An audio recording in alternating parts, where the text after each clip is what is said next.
Hey everyone, welcome back. Today is the day 2 of the vector databases 0 to Hero series. In this video, we will be exploring what are vectors, and we'll also understand what exactly are vector similarity metrics. So let's get started.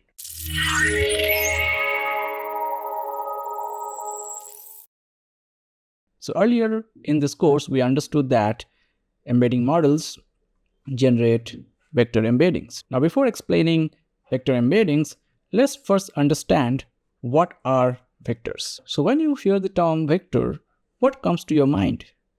You might think of your math or physics class, and that's fine, but in the world of machine learning and vector databases, a vector has a very specific and powerful use case. So in machine learning, a vector is a one-dimensional array of numbers. It's just a one-dimensional array of numbers where each number represents a feature of an object. Okay, that's the definition of a vector in machine learning and vector databases. Okay, now let's look at few examples to solidify this concept. Okay, so for example, these are all valid examples of vectors. So this is a one-dimensional vector. Similarly, this is a two-dimensional vector, and this is an n-dimensional vector. Now, why all these are valid vectors? Because if you look at it, these are all one-dimensional array of numbers. So this is a one-dimensional array. Even this is a one-dimensional array. So that's the main thing you need to keep in mind, that it must be a one-dimensional array where each dimension, like for example, this is a two-dimension. So this 1.1 and 2.3 are actually representing the features of an object. Now let's look at some invalid examples. For example, this is not a vector. Vectors are represented in a one-dimensional array, and this is just a number, which is nothing but a scalar.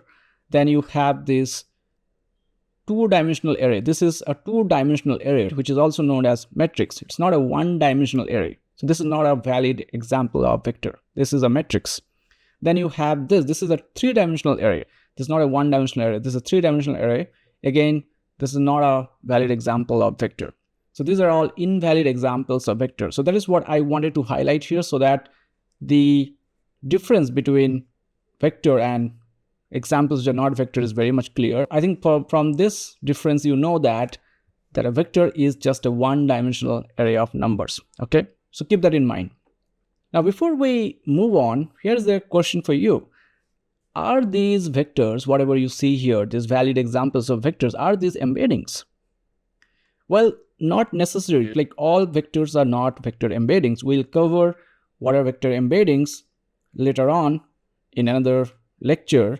So don't have this assumption that all vectors are vector embeddings. These are all valid examples of vectors, but all vectors are not vector embeddings. Okay, so that's something to keep in mind.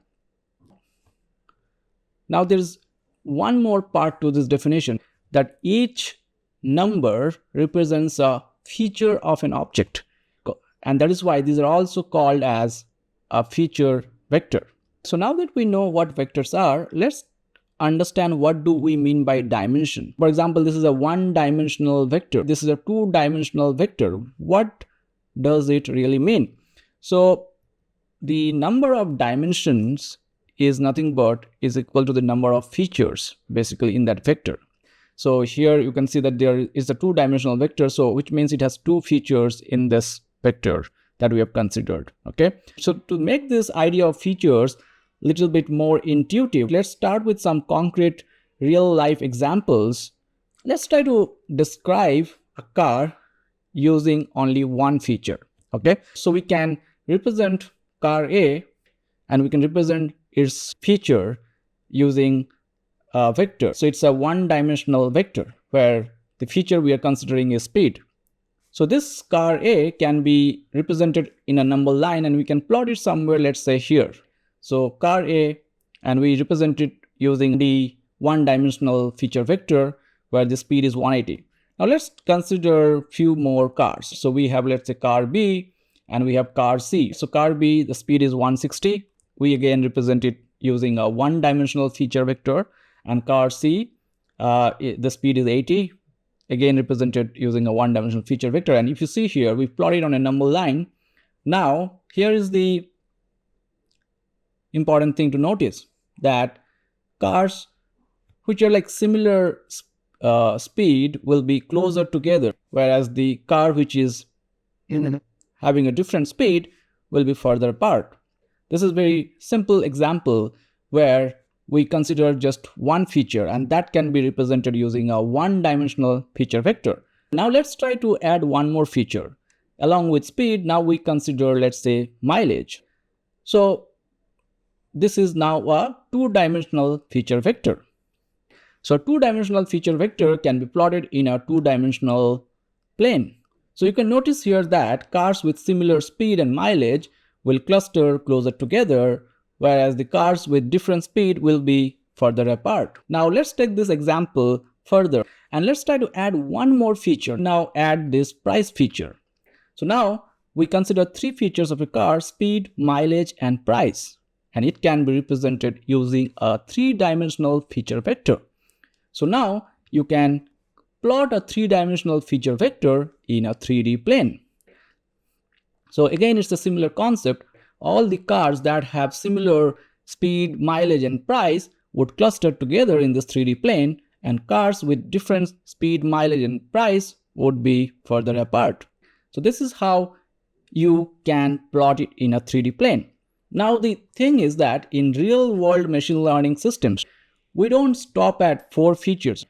We will learn later on that the embedding models, they can support up to 3000 dimensions nowadays. So those are extremely high dimensional vectors. A car can be represented with many more attributes. So we can consider the car safety, the weight of the car, the brand of the car, and we can just use n-dimensional feature vector to represent all its feature. And then the same concept, we can apply it to even n-dimensional. We can plot it in an n-dimensional vector space. Obviously, beyond 3-dimensional vector, the visualization becomes difficult, but the concept remains the same. So even in n-dimensional, so this is a 3-dimensional plane, but consider it to be an n-dimensional plane. Even in n-dimensional plane, the similar vectors would cluster together and different vectors would be further apart. It's the same concept that you can apply it to n-dimensional vector space. Now, why this concept is important and interesting is that when we learn about vector embeddings later on, you will see that the embedding models, they generate, embeddings which are like 3000 dimensional vectors. And obviously that is something you can plot it in a 3000 dimensional vector space.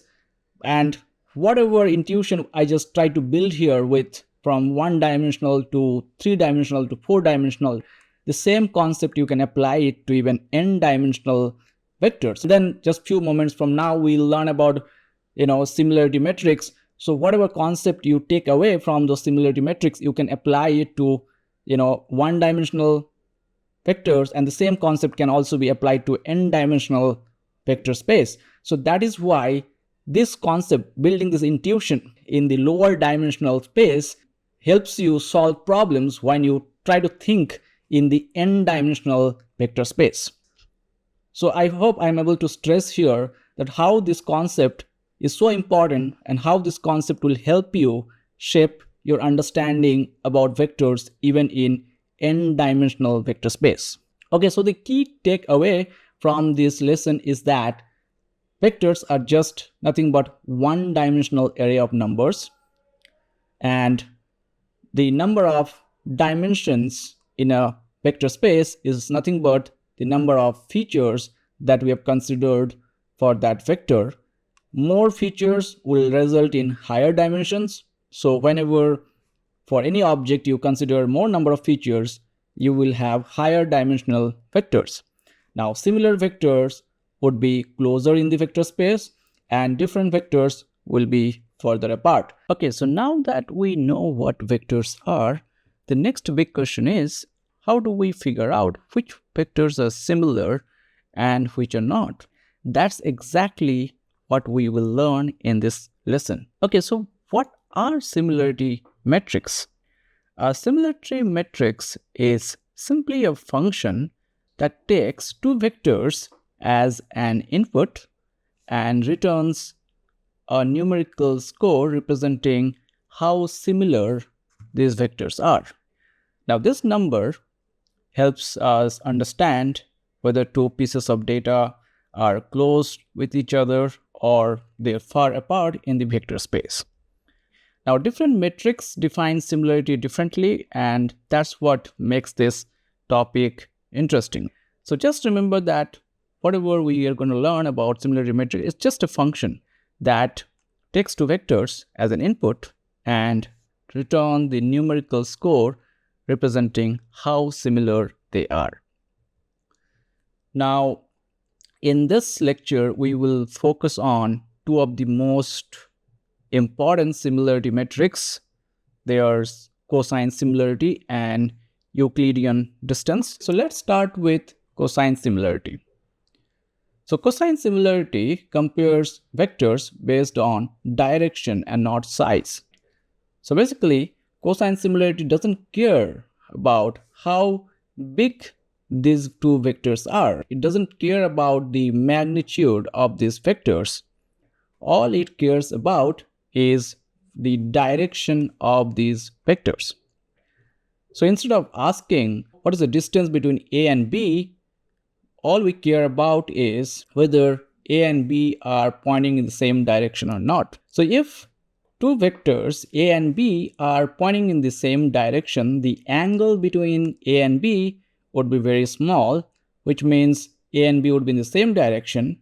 And if this angle increases, it means they are in the different direction. Now we'll discuss in detail all these angles. For now, just know that cosine similarity compares vectors based on direction. So here is the formula to calculate the cosine similarity. So the numerator is the dot product of two vectors, and the denominator is basically the magnitude of those two vectors. Now the result of the cosine similarity is always between -1 to 1. This range directly comes from how the cosine function behaves. So that's why we always get this cosine similarity range between -1 and 1. Now when the cosine similarity is 1, that means the angle between two vectors is actually 0. And in simple terms, it means that both these vectors A and B are pointing in the same direction. Whenever you get cosine similarity is equal to 1, it means that two vectors are similar. Now, if this angle is 90 degree, cosine of 90 is actually 0. So we basically get cosine similarity 0, which means these two vectors are orthogonal vectors, which means these two vectors are not related. They don't have any direct relationship between A and B. So whenever you get cosine similarity of 0, it means that those are orthogonal vectors.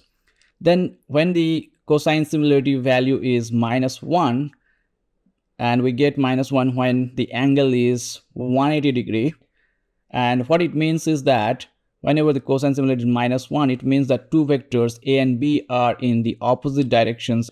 Whenever you see this value -1, you can conclude that these two vectors are opposite vectors. So the difference between these orthogonal vectors and opposite vectors is, in orthogonal vectors, we can conclude that these two vectors A and B don't have any relationship, whereas when these two vectors are in opposite direction, we can see that these two vectors are having some relationship, but it's actually in opposite direction, which means these two vectors are exactly opposite. So that's an interesting concept. If they're opposite vectors, they're related, but they're in opposite direction. Whereas orthogonal vectors means they don't have any relationship at all. So those are the few characteristics of the cosine similarity matrix. Let's try to solidify this concept with an example. So let's take two vectors, vector A and B, and these are basically the features of these two vectors. So vector A represents 2, 0, and 1, and vector B represents 4, 0, and 2. Now, first step, calculate the dot product. So the dot product is basically calculated by multiplying the corresponding elements of the two vectors and then adding them together. So basically here the dot product would be 2 into 4, then 0 into 0, and then 1 into 2. So when you multiply them and then add those multiplications, you get the dot product as 10. So that's the step 1, calculate the dot product. And then step 2, try to calculate the magnitude. So the magnitude is basically simply the length of two vectors. So once we calculate the magnitude of A and B, this is what we get. So then try to apply this step 1 and step 2 in this formula. So on the numerator, put the dot product, which is nothing but 10. And in the denominator, put the multiplication of the magnitude, which is 2.23 into 4.47. And if you just try to divide now, you get the cosine similarity approximately around 1. So here is the important insight, that even though these two vectors, vector A and B, the magnitudes are not same. We can clearly see from this that vector B is larger than vector A.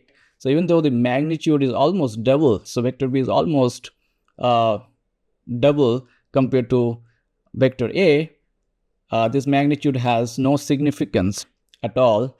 So you can see that the cosine similarity is 1, which means both are in the same direction. That means that these two vectors have high similarity. So that is the important thing to note here, that in cosine similarity, all that matters is whether two vectors are pointing in the same direction or not. The magnitude is actually irrelevant when it comes to cosine similarity. And this is exactly why it works so well for vector embeddings, because in vector embeddings, the meaning is captured by the direction. It is not captured by the magnitudes. And that is why cosine similarity matrix is heavily used in vector embeddings, which we will see in the upcoming lecture. So here are the few use cases of cosine similarity. It is heavily used in search engines to match queries with documents. It is used in recommendation systems to find similar content. And then it is heavily used in RAG pipelines nowadays to retrieve the relevant context that you can feed to any LLM. So these are a few of the use cases which depends on this cosine similarity, because for all these use cases, what matters is the direction of these two vectors and not the magnitude of these two vectors. So that's the only thing you need to remember about cosine similarity, that here the direction matters, not the magnitude. Now let's look at the Euclidean distance. So the Euclidean distance measures the straight line distance between two vectors in space. So unlike cosine similarity, this metric doesn't care about direction. Instead, it cares about how far apart these two vectors are in the vector space and what's the actual distance between A and B. That's what it cares about. So imagine you have 2 points A and B. If you draw a straight line between them, this length is nothing but the Euclidean distance. So if these 2 points are close, the distance would be small, and if these two are farther apart, that means the distance would be large. Now here's the formula to calculate the Euclidean distance. So we take the sum of all the squared differences and then take the square root. That's how you can calculate the Euclidean distance, and that basically gives us this straight line distance between A and B. So here are a few important properties of the Euclidean distance.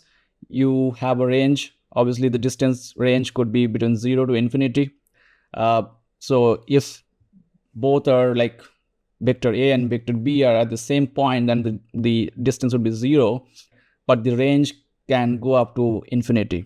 If it is 0, it means both are identical vectors, which means both are the same point, exactly same point.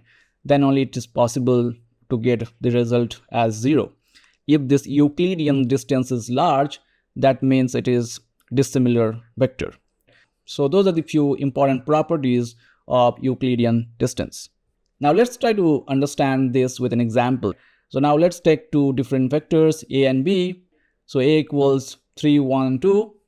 And B equals 6, 4, and 5. So first thing, we calculate the differences. So we just do 3 minus 6, we get minus 3, 1 minus 4, we get minus 3, and then we get 2 minus 5, we get minus 3. Then just square all these differences. So we get 9 plus 9 plus 9, which is 27.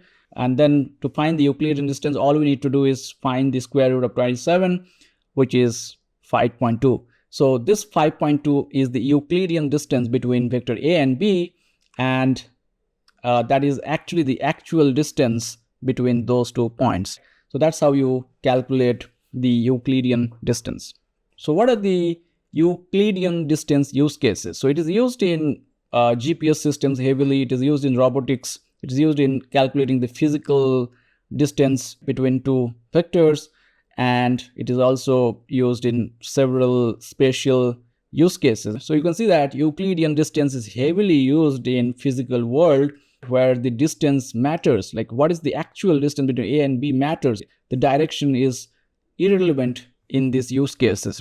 So that is when the Euclidean distance matters a lot. But in vector embeddings, and since we are learning about vector databases, I would say that cosine similarity is the most heavily used similarity metrics in vector databases. So let's quickly recap the key takeaways from this lesson.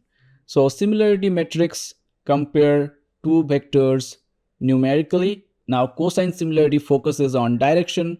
It tells us whether 2 vectors are pointing in the same direction or not. So in cosine similarity, all that matters is direction, whereas Euclidean distance, on the other hand, measures how far apart those 2 vectors are.